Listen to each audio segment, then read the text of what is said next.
Le Rastafari est un mouvement religieux et politique né en Jamaïque dans les années 1930 à l'instigation de Leonard Percival Howell et adopté par de nombreux groupes dans le monde entier.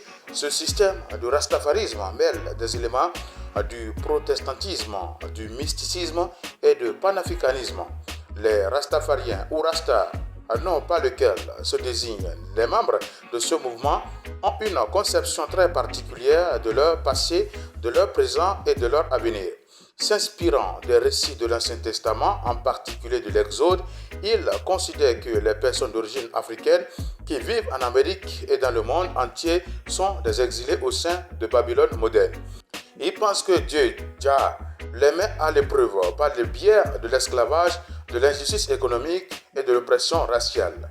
Les Rastas jamaïques descendent d'esclaves africains convertis au christianisme en Jamaïque par les missionnaires qui utilisaient la Bible anglaise de Jacques Ier.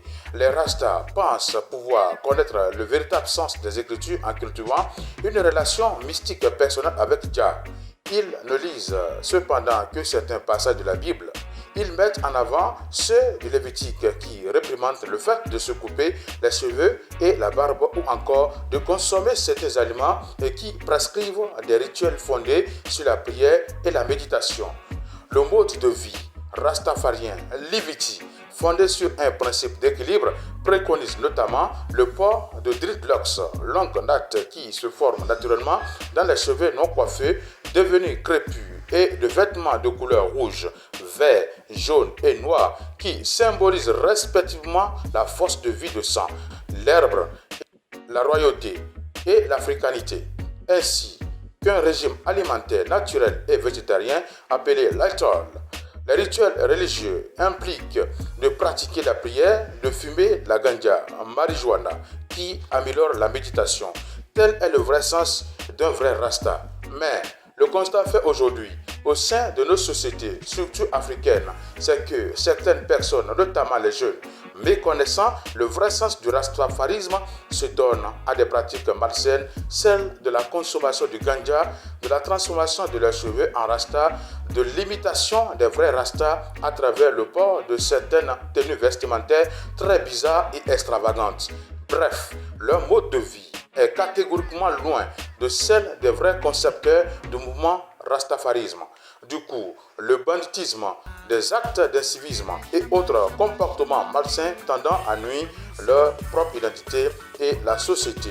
Pour ces jeunes, transformer leurs cheveux à travers certains produits fait de leur appartenance au monde du rastafarisme.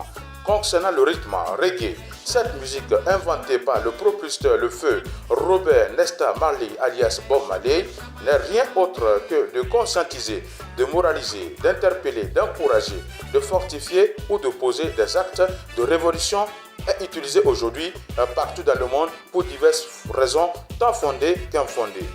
Le moins que l'on puisse dire est que les jeunes qui aspirent à appartenir au monde du rastafarisme se doivent de connaître tout sur le mouvement et d'adopter de très bons comportements au sein de la société. Car être un vrai rasta n'est pas synonyme de la consommation des stupéfiants comme la drogue.